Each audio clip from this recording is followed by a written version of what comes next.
Bismillah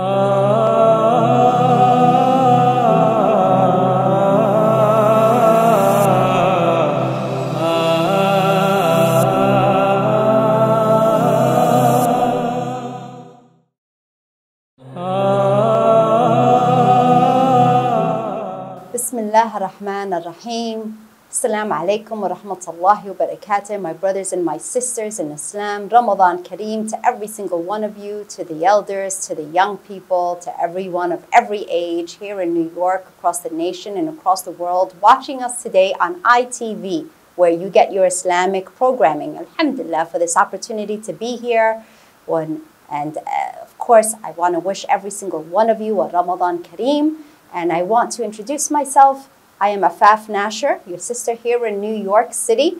I am the executive director for a Muslim-led civil rights organization called CARE New York, the Council on American Islamic Relations of New York.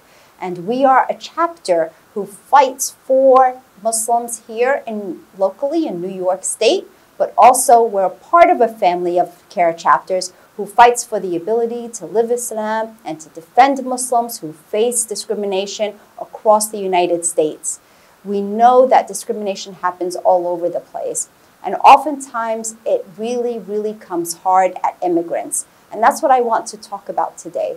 What I'd like to speak about is the immigrant experience and the things that I myself have seen, have witnessed, and have lived through in terms of what it means to be a Muslim immigrant coming to this nation of immigrants. We know all across the world, people fight for ways to try to come into the United States of America. Why? Because there are freedoms and opportunities that people are seeking for themselves and their loved ones. But people also sometimes have this weird idea or notion that when they come to this land of opportunity, everything is going to be so smooth and easy. And of course, that's not the reality. But more than anything else, I think immigrants face many unique issues that we at CARE New York try to champion. Let's go through some of these examples. Well, let's go through what I experienced in my life.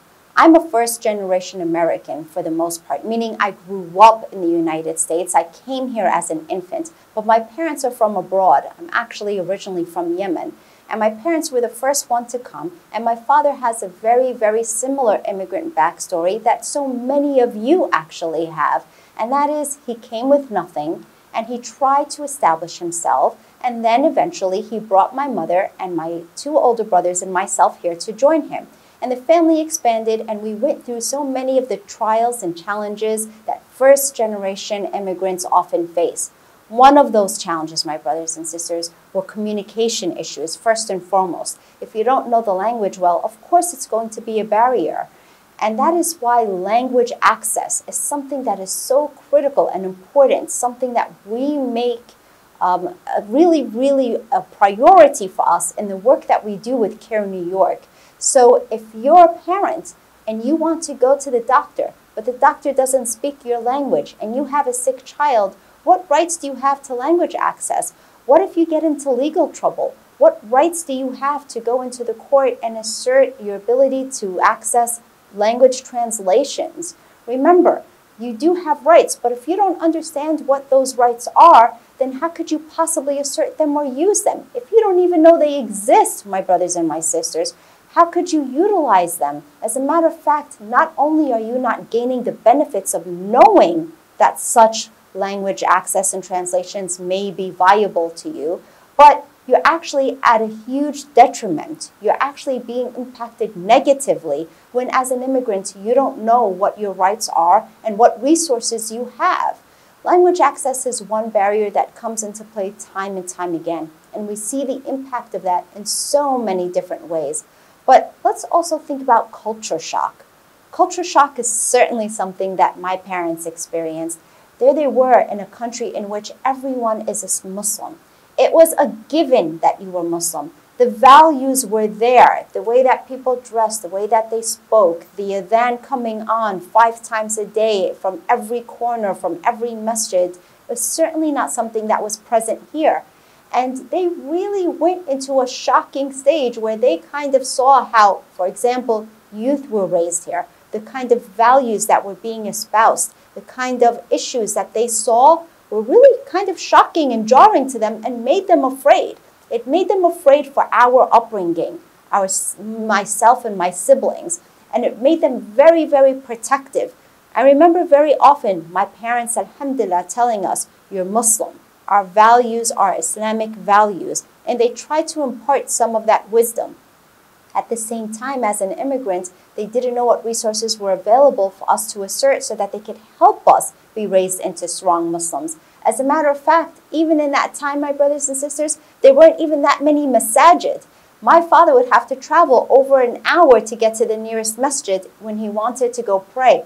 Eid Salah was something that was probably the only time that I saw a masjid growing up, because we did not have the local masajid that we do now. Alhamdulillah Rabbil Alameen for this very generous blessing of Allah subhanahu wa ta'ala to have really led the Muslims here to become a stronger and bigger and thriving community where that's no longer the case.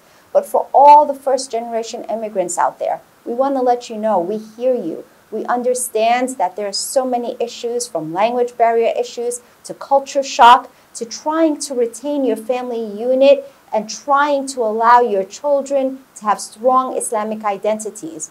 We also applaud our immigrants, mashallah, who they come and persevere, and they do so within the limits of the law, but thrive, mashallah. We've seen, like I said, an explosion of masajid construction. We've seen organizations like CARE New York and also sister organizations like MAS New York, Muslim American Society of New York, and so many others who have built centers and who help in the tarbiyah of Muslims all around the world and focus on youth, so that if there is an issue between first generation immigrants who are in culture shock and the younger generation who's growing up here, that there is a bridge between them, alhamdulillah.